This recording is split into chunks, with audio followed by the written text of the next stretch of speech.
नमस्कार दोस्तों, मैं Vikas Agarwal, tax and vastu consultant, आपका अपने चैनल पे हार्दिक स्वागत करता हूं। आज का जो विषय है वो है अकाउंट समरी। अकाउंट्स के बारे में अपन पूरा अकाउंट्स इस वीडियो में आपको समरी के रूप में मैं समझाने जा रहा हूं। तो आइए चर्चा करते हैं अकाउंट्स पे। कोई भी देश होता है, उसकी जो सामाजिक एक्टिविटी होती है, वो एक्टिविटी चलाने के लिए टैक्स कलेक्शन, रेवेन्यू की जरूरत पड़ती है। वो टैक्स कलेक्शन से आता है। टैक्स दो प्रकार का होता है, डायरेक्ट और इनडायरेक्ट। जैसे मुख्य रूप से आजकल सभी की जुबान पे एक ही है बात की, इनकम टैक्स और जीएसटी। इनकम टैक्स और जीएसटी के लिए अपने को एक रिटर्न या जो भी हिसाब किताब अपना है वो सरकार को देना होता है।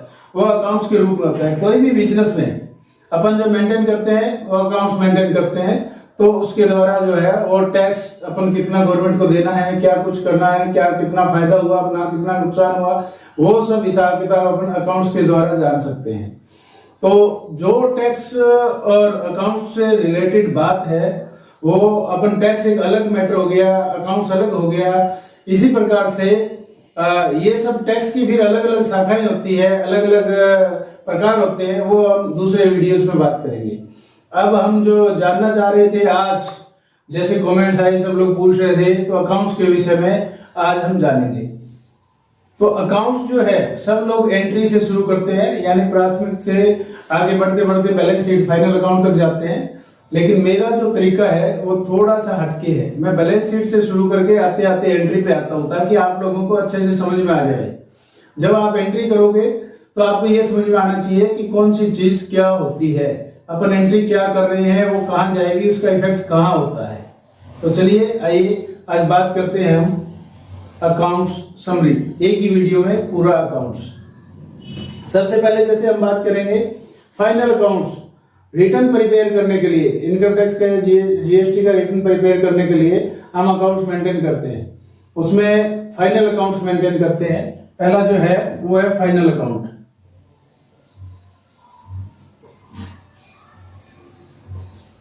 फाइनल अकाउंट्स में क्या क्या चीजें आती है? अंतिम खाते, इसमें एक आता है बैलेंस शीट।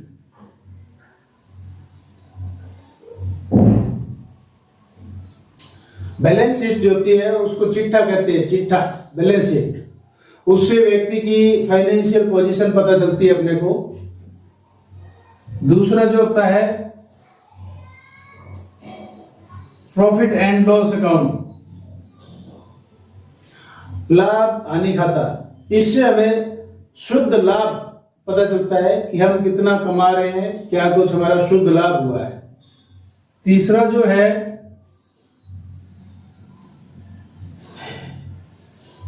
ट्रेडिंग अकाउंट, व्यापार खाता। ट्रेडिंग अकाउंट जो है उससे हमें सकल लाभ का पता चलता है, ग्रॉस प्रॉफिट क्या है हमारा। अब आते हैं, हम बात करते हैं trading account, balance sheet, profit and loss account. Trading account के अंदर जो आता है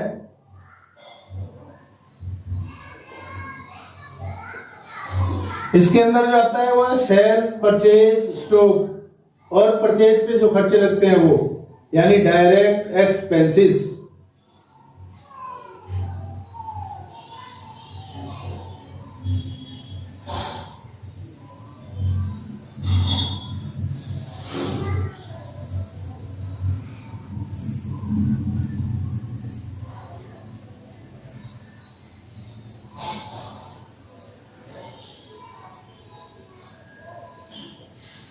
अब मैं आपको इसके बारे में बताने जा रहा हूं। आपको थोड़ा सा ध्यान से अगर आप सुनेंगे और देखेंगे, समझेंगे, तो आपको ये सारी चीज समझ में आ जाएगी। सबसे पहले है सेल। सेल हमेशा क्रेडिट होती है। सेल किसको कहते हैं? अगर कोई बिजनेस में कोई भी वस्तु का हम प्रतिफल के बदले बेचते हैं, उसको सेल करते हैं, किसी को देते हैं प्रतिफल के बदले, तो उसको सेल कहते हैं, बिक्री कहते हैं। बिक्री, सेल, यानी कोई भी माल, गुड्स जो होता है व्यापार में, जिसका हम सेल परचेज करते हैं, यानी लेन देन करते हैं। मुख्य रूप से जिस वस्तु का जो व्यापार होता है उसको जो बेचते हैं दूसरे को, उसको सेल कहते हैं। अब किसी शूज की दुकान में अगर शूज देंगे किसी को, पैसे लेंगे तो उसको शूज की बिक्री का, लेकिन अगर अपन पुराना फर्नीचर पड़ा है वो किसी को देंगे, दुकान है अपने शूज की, काम करते हैं शूज का, तो वो बिक्री नहीं होगी। ये हुआ बिक्री। Stock, closing stock. Closing stock वो होता है जो साल के अंत में अपने शॉप पे, अपनी फैक्ट्री में या अपने व्यापार में जो माल पड़ा है, इन्वेंट्री जिसको बोलते हैं, इन्वेंट्री जो है उसको क्लोजिंग स्टॉक कहेंगे। ओपनिंग स्टॉक अगले साल में, जो पिछले साल का क्लोजिंग स्टॉक है वो अगले साल में ओपनिंग स्टॉक बन जाता है, ओपनिंग स्टॉक हो गया। फिर है परचेज। अब अगर बेचने के लिए कोई वस्तु खरीदते हैं जिनमें हम व्यापार कर रहे हैं तो वो परचेज हुआ।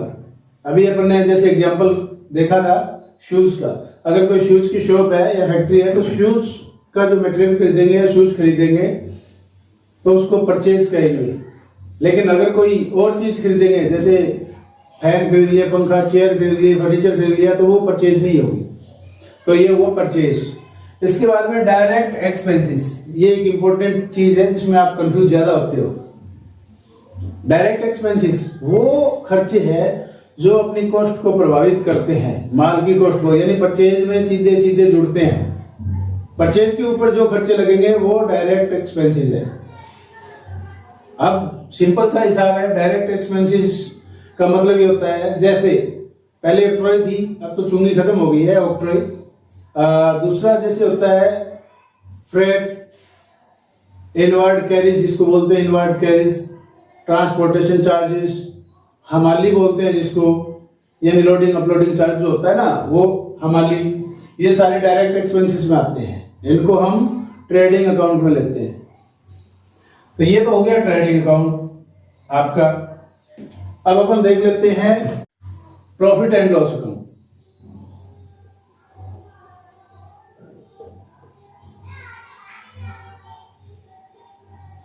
प्रॉफिट एंड लॉस अकाउंट में डेबिट साइड जो होती है उसको डीआर बोलते हैं, डेबिट साइड, और एक होती है क्रेडिट साइड, इसको सीआर बोलते हैं, शॉर्ट में लिखते हैं।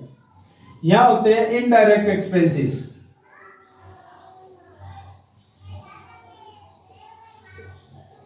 और यहां होता है इनडायरेक्ट इनकम। इनडायरेक्ट एक्सपेंस और इनडायरेक्ट इनकम। डायरेक्ट एक्सपेंस और डायरेक्ट इनकम ऊपर चले गए ट्रेडिंग अकाउंट में, तो प्रॉफिट एंड लॉस अकाउंट में क्या रहेगा, इनडायरेक्ट इनकम और इनडायरेक्ट एक्सपेंस। इनडायरेक्ट एक्सपेंस जो ऑफिशियल एक्सपेंसेस होते हैं, ऑपरेटिंग एक्सपेंसेस होते हैं बिजनेस को चलाने के लिए, वो सारे के सारे खर्चे इनडायरेक्ट एक्सपेंस में आते हैं। जैसे बिजली का बिल है, टेलीफोन का बिल है, सैलरी है, ये सब जो खर्चे हैं वो सारे के सारे खर्चे, स्टेशनरी का खर्चा है, अकाउंट की फीस है, कोई लीगल एक्सपेंसेस है, वो सारे खर्चे डेबिट साइड में प्रॉफिट एंड लॉस अकाउंट में आएंगे।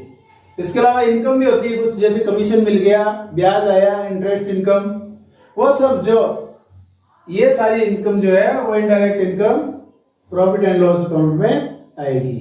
डायरेक्ट इनकम के अंतर्गत जैसे जॉब वर्क की इनकम है, कोई जॉब वर्क का काम करता है उसकी जॉब वर्क की इनकम हो गई। व्यापार में सेल जो होती है वो एज डायरेक्ट इनकम ही लेते हैं अपन, वैसे वो सेल होती है, डायरेक्ट इनकम नहीं होती, लेकिन एज डायरेक्ट इनकम होती है वो, ऐसा समझो। तो डायरेक्ट इनकम और इनडायरेक्ट इनकम, इनडायरेक्ट इनकम कहाँ आएगी, प्रॉफिट एंड लॉस अकाउंट के अंदर। तो ये हुए इनडायरेक्ट एक्सपेंस और इनडायरेक्ट इनकम। यहां जो ग्रॉस प्रॉफिट आता है ट्रेडिंग अकाउंट में वो डायरेक्ट इनडायरेक्ट इनकम में आता है ग्रॉस प्रॉफिट। इन सब का जो डिफरेंस होता है वो नेट प्रॉफिट होता है अगर इस साइड आता है तो, अगर इस साइड आता है तो नेट लॉस। ट्रेडिंग अकाउंट में जो आएगा वो ग्रॉस प्रॉफिट या ग्रॉस लॉस, और प्रॉफिट एंड लॉस अकाउंट में जो आएगा वो इनडायरेक्ट इनकम और इनडायरेक्ट एक्सपेंस का जो डिफरेंस है वो नेट प्रॉफिट या नेट लॉस। तो ये हो गया आपका प्रॉफिट एंड लॉस अकाउंट।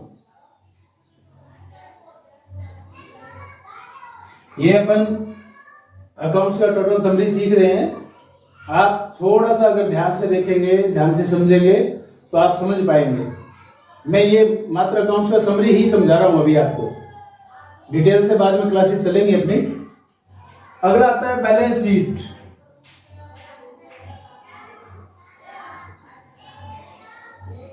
अमूमन जो बैलेंस शीट है वो साल के लास्ट में बनाई जाती है, लेकिन कुछ व्यापारिक प्रतिष्ठान 6 महीने से भी बैलेंस शीट बनाते हैं। जब कोई पार्टनरशिप फर्म हो, पार्टनर्स अलग अलग होए, तो भी बैलेंस शीट बनती है। बैलेंस शीट जब बिजनेस के लास्ट में बनती है या फिर साल के लास्ट में बनती है। तो बैलेंस शीट जैसे इसमें एक साइड, दो साइड होती है। एक होती है लायबिलिटीज, दायित्व। दूसरा होता है असेट्स,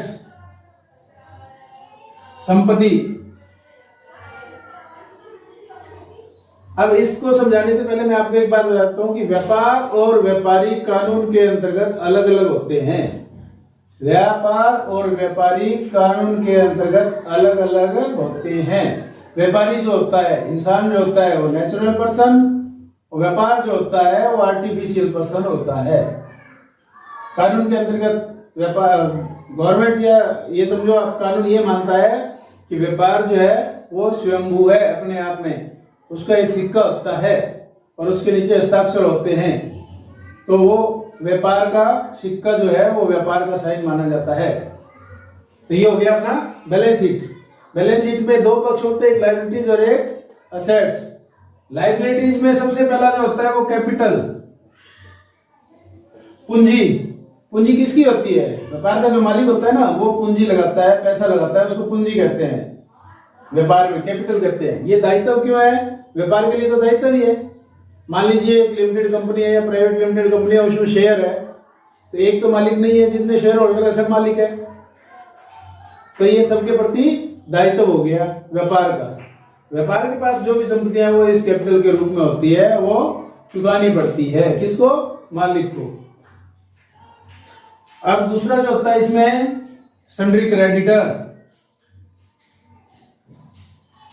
सन्ड्री क्रेडिटर किसको कहते हैं? लेनदार, जिनसे अपने उधार माल खरीदा है, ये अपना चुकाना पड़ेगा अपने को भविष्य में, तो उसको सन्ड्री क्रेडिटर कहते हैं।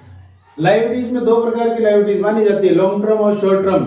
उसको करंट लायबिलिटीज भी कहते हैं, शॉर्ट टर्म को। तो ये सन्ड्री क्रेडिटर, जिनसे उधार माल खरीदा, वो सर क्या है? क्रेडिटर। फिर होता है लोन, ऋण, कर्जा। लोन दो प्रकार का होता है, सिक्योर्ड और अनसिक्योर्ड। सिक्योर्ड कौन सा होता है? जो बैंक से लिया जाता है, जिसकी सिक्योरिटी दी होती है। अनसिक्योर्ड जो किसी भी पर्सन से लिया जाता है, जो जिसकी कोई सिक्योरिटी या गारंटी नहीं दी होती। लोन सिक्योर्ड और अनसिक्योर्ड। लोन को दूसरी भाषा में और भी कह सकते हैं अपन, लॉन्ग टर्म और शॉर्ट टर्म लोन। ये लोन हो गया आपका।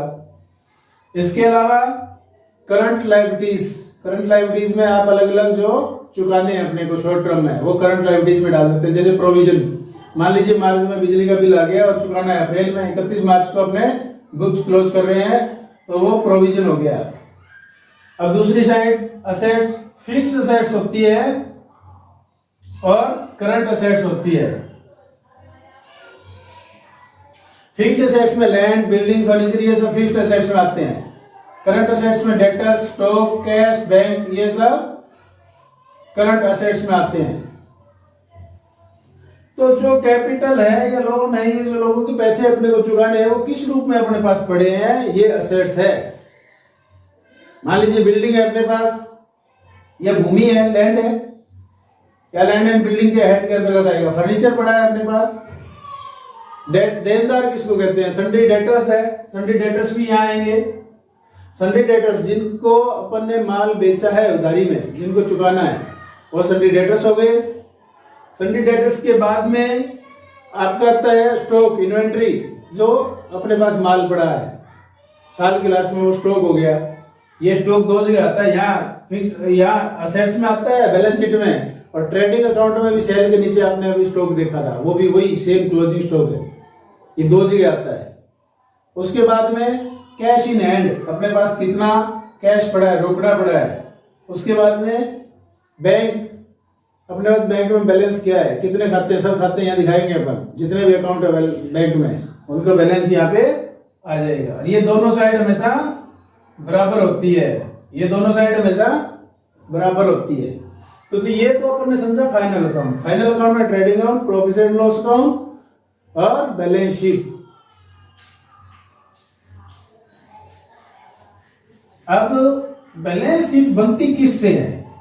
बैलेंस शीट के जो बैलेंस है वो कहां से आते हैं? वो आते हैं ट्रायल बैलेंस से।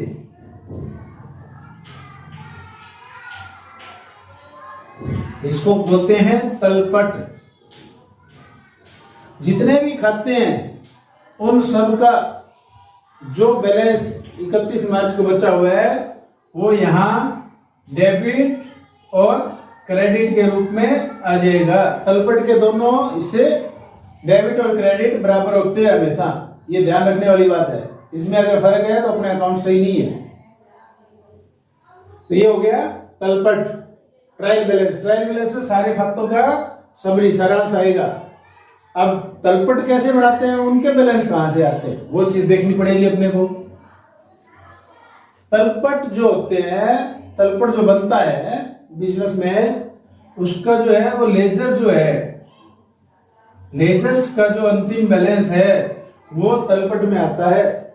अब लेजर्स अनेक होते हैं, जैसे बिल्डिंग का हो गया बिल्डिंग अकाउंट, सेल का सेल अकाउंट, परचेज का purchase account, cell return account, purchase return account, stock account, debtors के अनेक खाते हो गए, Ram and company account, Shyam and company account, Sakshi account, ऐसे। इसी प्रकार क्रेडिटर्स भी हो गए, Gauri and company accounts, Ganesh and company accounts, Shanti and company accounts, जिनसे अपन ने माल खरीदा क्रेडिटर्स हो गए, जिनको माल बेचा डेटर्स हो गए, सारे खर्चे हो गए स्टेशनरी अकाउंट्स, हमाली अकाउंट्स, अकाउंट फीस अकाउंट्स। इसी प्रकार से ट्रांसपोर्ट एक्सपेंसेस अकाउंट्स, ये सारे के सारे जो खर्चे हैं वो उनके लेजर बनेंगे। खाते कैसे बनते हैं? इसमें दो साइड होती है, एक होती है डेबिट साइड अमाउंट की, और ये क्रेडिट साइड अमाउंट की, ये पर्टिकुलर और ये डेट। ये लेजर का प्रारूप होता है। प्रारूप दो भाग, डेबिट साइड और क्रेडिट साइड। अब इसमें जो एंट्री आती है, इसमें जो हम लिखते हैं वो कहां से आता है? अपन ने क्या सीखा अभी तक? फाइनल अकाउंट में balance sheet, profit and loss account, trading account, उनमें कहां से जाता है? ट्रायल बैलेंस से, बैलेंस तलपट से। तलपट कहां से जाता है? तलपट में बैलेंस लेजर से। अब लेजर से बैलेंस कहां से आता है? ये लेजर्स में एंट्री कहां से आती है? लेजर्स में एंट्री आती है एंट्री बुक से। एंट्री बुक से। एंट्री बुक कौन कौन सी हो सकती है? एक जर्नल बुक होती है जिसमें जर्नल एंट्री आती है, परचेज बुक होती है जिसमें परचेज की entry, sales book, cash book, bank book, ये सारी बुक्स होती हैं। एंट्रीज कहां से जाती है? General book, purchase book, sale book, bank book, cash book, इन सब का जो है वो लेजर्स में जाती है। लेकिन ये बुक कैसे बनती हैं? अब इनमें बैलेंस कहां से आता है? तो इनमें बैलेंस आता है फाइलों से। फाइल्स, जैसे अपन ने सेल बिल की फाइल लगा ली, यानी बिल बुक, या आजकल कंप्यूटर से अपन करते हैं, कंप्यूटराइज्ड अकाउंट है तो उसमें प्रिंट निकालते हैं तो फाइल में लगा देते हैं सेल बिल। नहीं तो कुछ लोग बिल बुक भी रखते हैं छपी हुई, प्रिंटेड। बिल बुक को बिल फाड़ा, नीचे उसकी कार्बन कॉपी होती है, उसमें 3 कॉपी बनानी पड़ती है। एक ट्रांसपोर्टर की होती है, एक रेसिपिएंट की होती है। जो माल खरीदता है, अपन जिसको माल बेचा है उसको दे देंगे एक कॉपी, एक कॉपी ट्रांसपोर्टर को दे देंगे, एक कॉपी अपने रिकॉर्ड के लिए रह जाएगी। ट्रिप्लिकेट होती है वो, 3 कॉपी। तो अपने पास जो कॉपी रहती है वो कार्बन कॉपी होती है, उसको कई लोग सेल फाइल में लगा लेते हैं और कई लोग उस बिल बुक में ही पड़ी रहने देते हैं। दूसरी परचेज फाइल। परचेज फाइल में जितने भी अपने माल खरीदा उसका बिल तो आता ही अपने पास, चालान अटैच कर करके उसके बिल के साथ वो बिल अपन किस में लगाते हैं, परचेज फाइल में लगा देते हैं। अब वो बिल कंप्यूटर में चलाएंगे या फिर अपने जो बुक्स होती है उनमें एंट्री करेंगे, उनमें लिखने को एंट्री करते हैं। जैसे बिल आ गया अपना राम एंड कंपनी का, अपने माल खरीदा तो परचेज बुक में एंट्री कर दी उसकी, उस बिल को देख करके वो बिल लगा दिया फाइल में, तो ये होगी एंट्री प्रविष्टि। कंप्यूटर में चलाएंगे तो परचेज बुक खोलेंगे और उसमें एंट्री चढ़ा देंगे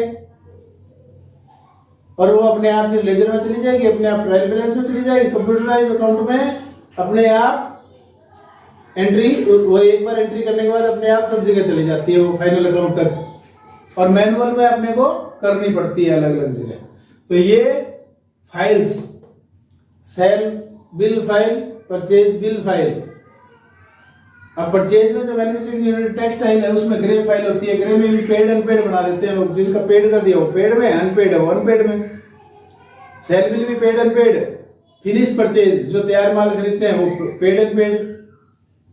इसी प्रकार से जॉब वर्क जो होता है वो भी job work file paid unpaid. Expense file होती है, एक्सपेंस फाइल भी पेड अनपेड। ये सारी फाइलें अपने रखते हैं, ये ट्रीटमेंट अकाउंट्स में होता है। अब अपन आते हैं ये एंट्री के रूल क्या है। अगर अपन मैनुअल कर रहे हैं तो एंट्री के रूल क्या है, कंप्यूटराइज कर रहे हैं तो अपने को आना चाहिए एंट्री के रूल क्या होते हैं। एक होता है डेबिट, एक होता है क्रेडिट। ये ड्यूल एसेट अकाउंट्स होते हैं, सिंगल एंट्री अकाउंट नहीं है ये। इसमें डेबिट और क्रेडिट दो साइड होते हैं, दोहरी पद्धति। तो डेबिट को शॉर्ट में डीआर बोलते हैं, क्रेडिट को शॉर्ट में सीआर बोलते हैं। डेबिट को बोलते हैं नाम और क्रेडिट को बोलते हैं जमा। पहले पुराने जमाने में मुनीम लोग कहते थे, जो हिंदी भाषा में या दूसरी भाषा में करते थे, वो कहते थे इसके नामे लिख दिया, इसके जमे कर दिया। वो जमा और नामे यही चीज है, डेबिट और क्रेडिट। इसके कुछ रूल्स है एंट्री करने के, गोल्डन रूल जिसको बोलते हैं। अपन अकाउंट्स की तरफ चलते हैं, एंट्री की तरफ चलते हैं। एंट्री करते हैं तो सबसे पहले ये देख लेते हैं अकाउंट्स कितने प्रकार के होते हैं। पर्सनल और इम्पर्सनल। व्यक्तिगत खाते, यानी कोई व्यक्ति से संबंधित है, प्राकृतिक व्यक्ति से संबंधित है या आर्टिफिशियल व्यक्ति से संबंधित है, वो व्यक्तिगत खाते हो गए। इम्पर्सनल अकाउंट व्यक्तिगत खाते, उसमें रियल अकाउंट और नॉमिनल अकाउंट, वास्तविक खाते और अवास्तविक या नाम मात्र के खाते। वास्तविक खाते होते हैं संपत्ति और दायित्व से संबंधित, और नॉमिनल अकाउंट वो होते हैं एक्सपेंस और इनकम से संबंधित। अब इसके रूल, गोल्डन रूल जो होते हैं, ये आपने नोट कर लिया होगा। अब देखिए पहला रूल जो है सिंपल, डेबिट द रिसीवर, पाने वाले के नाम करो, डेबिट कर दो, और क्रेडिट द गिवर, देने वाले के जमा कर दो। सिंपल भाषा में समझा देता हूं आपको। एक्सपेंस सारे डेबिट होते हैं और इनकम सारी क्रेडिट होती है। एक्सपेंस सारी डेबिट होते हैं और इनकम सारी क्रेडिट होती है। उससे अगला, संपत्ति सारी डेबिट होती है, असेट्स, असेट्स सारी डेबिट होती है, और दायित्व जो लाइबिलिटीज है, लाइबिलिटीज सारी क्रेडिट होती है। लाइबिलिटीज क्या होती है? क्रेडिट, दायित्व। इससे अपन एंट्री करते हैं। मिस्टर राम ने 50 लाख रुपए लगा करके बिजनेस शुरू किया, तो अपने को यह देखना पड़ेगा, सबसे पहला क्वेश्चन यही उठता है कि वो 50 लाख रुपए किस रूप में लेके आए। भाई 50 लाख रुपए या तो कैश लाए, बैंक से लाए, कोई सामान ले आए उसकी जगह, तो 50 लाख रुपए किस रूप में लेके आए। मान लीजिए मिस्टर राम के पास एक मशीन पड़ी थी 25 लाख की, और 20 लाख रुपए उसके बैंक खाते में थे और 5 लाख रुपए कैश थे। तो मिस्टर राम क्या करेगा, 25 लाख की मशीन ले आया, 20 लाख रुपए का चेक अपने बिजनेस के नाम से काट दिया उसने पर्सनल खाते से, और 5 लाख रुपए कैश जमा कर दिए बिजनेस में, तो ये 50 लाख रुपए की एंट्री क्या करेंगे? सिंपल है इसकी एंट्री। देखिए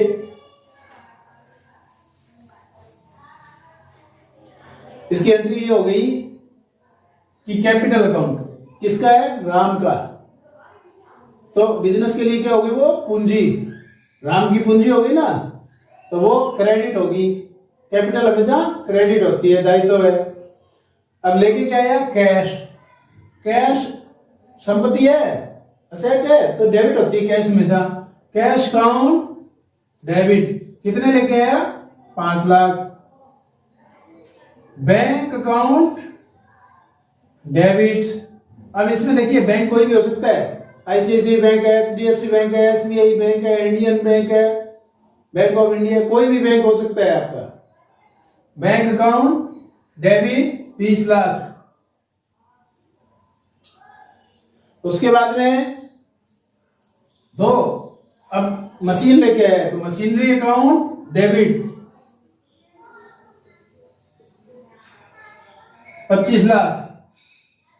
टोटल कितना हो गया? 20 और 5 25 और 25 50 टू कैपिटल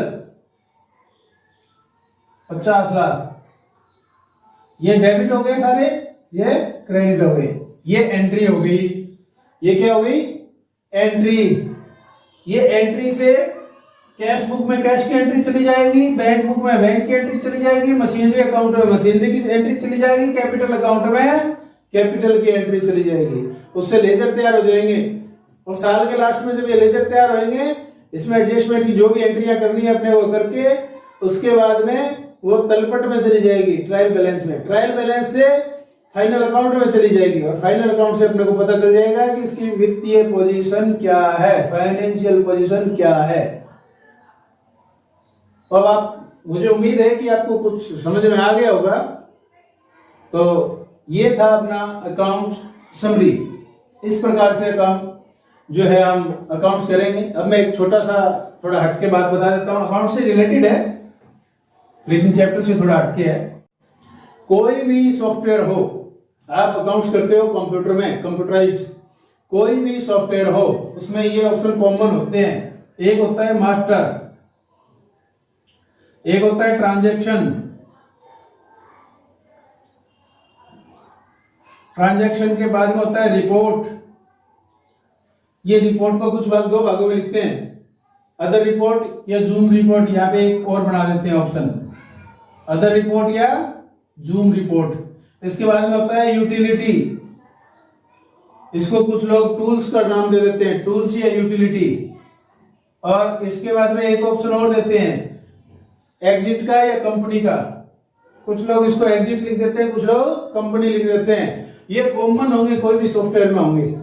आप कोई भी सॉफ्टवेयर चलाओ दुनिया के, ये हाँ, इनका वर्टिकल या हॉरिजॉन्टल कुछ भी हो सकता है, वो इंटरफेस सॉफ्टवेयर का अलग अलग होता है, लेकिन ये ऑप्शन होते हैं। अब रिपोर्ट में कुछ लोग जीएसटी की दे दिया, जीएसटी की रिपोर्ट अलग दे देते हैं, टीडीएस इनकम टैक्स का रिपोर्ट अलग दे देते हैं, वो सॉफ्टवेयर वाले के ऊपर निर्भर करता है। इसके बाद मास्टर में जो है ना, वो लेजर अकाउंट्स जो बढ़ेंगे उनके नाम फीड करेंगे, वो मास्टर में करेंगे, आइटम के नाम फीड करेंगे। ट्रांजैक्शन में एंट्री करेंगे, कोई भी एंट्री हो वो सिर्फ ट्रांजैक्शन में होगी, कोई भी एंट्री हो वो ट्रांजैक्शन में होगी। कुछ सॉफ्टवेयरों में एडजस्टमेंट अलग से दे देते हैं, जैसे ब्याज की कैलकुलेशन है, ब्रोकरेज की स्टेटमेंट देखनी है, या उसका कैलकुलेशन करना है ब्रोकरेज का, वो दूसरे ऑप्शनों में दे देते हैं। लेकिन ट्रांजैक्शन जो लेन देन है बिजनेस के, अमूमन उसकी एंट्री ट्रांजैक्शन में होगी। उसके बाद रिपोर्ट, रिपोर्ट में आपको रिपोर्ट देखनी है, आउटस्टैंडिंग की रिपोर्ट है, ब्याज की रिपोर्ट है, या फिर कोई जैसे जीएसटी की रिपोर्ट है, टीडीएस की रिपोर्ट है, एक्साइज की रिपोर्ट है, ठीक है। बिजनेस की कोई भी रिपोर्ट हो वो रिपोर्ट या जूम रिपोर्ट में देखेंगे। जूम रिपोर्ट में अमूमन फाइनल रिपोर्ट आती है, ये में अलग अलग से है, कुछ और भी रिपोर्टें दे देते हैं। यूटिलिटी में जो है ना, वो बैकअप दे दिया या सेटिंग दे दी कंपनी की, वो यूटिलिटी या टूल्स के नाम से अलग अलग सॉफ्टवेयर में अलग अलग देते हैं। उसके बाद कंपनी या एग्जिट, ईयर चेंज करना हो, कंपनी का नाम चेंज करना हो, या फिर एग्जिट करना हो, वो लास्ट वाले ऑप्शन में। तो ये ऑप्शन कॉमन होते हैं ये सॉफ्टवेयर में। जब भी आप कंप्यूटर से अकाउंट्स करोगे तो कोई भी सॉफ्टवेयर हो, कोई भी, उस सॉफ्टवेयर में नाम अलग हो सकते हैं, सिस्टम एक ही होगा। ये सिस्टम ऑप्शन अलग अलग दे सकते हैं, नाम अलग अलग दे सकते हैं। अब कईयों में एडिट लिख देते हैं, कईयों में अल्टर लिख देते हैं। तो सॉफ्टवेयर, अब आपको, मुझे उम्मीद है अकाउंट समरी में आपको लगभग समझ में आ गया होगा। अब एक एक करके हम सारी जो हैं इसकी जो चैप्टर्स हैं वो सारे एक एक करके लेंगे, बाय डिटेल लेंगे। ये तो एक समरी थी आप लोगों के लिए कि आपको प्रारंभिक कुछ थोड़ा सा फैमिलियर हो जाओ अकाउंट से, थोड़ा फैमिलियर होने के बाद थोड़ा नॉलेज हो जाए, उसके बाद में अपन डिटेल से एक एक एपिसोड या क्लासेस जो भी आप नाम दो उससे अपन चलते रहेंगे और ये सीखते रहेंगे। तो नमस्कार दोस्तों, आपका बहुत बहुत प्यार मिल रहा है। आप जिसने भी चैनल सब्सक्राइब नहीं किया है अभी तक वो चैनल सब्सक्राइब करें। हम इनकम टैक्स का, जीएसटी का, वास्तु का, अकाउंट्स का, ये सब नॉलेज इसमें देते रहते हैं। और ये क्लासेस जो है, मेरे वीडियोस आप अटेंड कीजिए, देखिए, डिटेल से देखिए, आपको भरपूर लाभ मिलेगा। वास्तु का भी लाभ मिलेगा इसमें, वास्तु का भी मैं वीडियो डालता रहता हूँ। और इनकम टैक्स, जीएसटी और अकाउंट के भी वीडियो आएंगे। तो जैसे जैसे आप लोग देखते जाएंगे आपका नॉलेज बढ़ता जाएगा और आपके लिए बहुत ही काम की चीज है ये, बहुत ही बढ़िया आपके लिए लाभप्रद है। तो आप मेरा चैनल सब्सक्राइब नहीं किया तो सब्सक्राइब कीजिए, बेल आइकन पे ऑल बटन पे प्रेस कर दीजिए। ऑल पे प्रेस करेंगे तो मेरा नोटिफिकेशन सबसे पहले आपके पास आ जाएगा। तो आपका बहुत बहुत धन्यवाद। कमेंट कीजिए, अगर कोई भी क्वेश्चन आपको पूछना हो तो डिस्क्रिप्शन बॉक्स में मेरे नंबर दिए हैं, आप मुझे व्हाट्सएप कर सकते हैं। कॉल मत कीजिएगा, कॉल उस नंबर पे चालू नहीं होती है और व्हाट्सएप चालू है। आप व्हाट्सएप करके कोई भी पर्सन मुझे पूछ सकते हैं और कमेंट्स कीजिए, कमेंट्स में भी आप कोई भी पर्सन मुझे पूछ सकते हैं। तो आप ज्यादा से ज्यादा फायदा उठाइए इस ज्ञान का। और आप सब लोगों का एक बार फिर से बहुत बहुत धन्यवाद।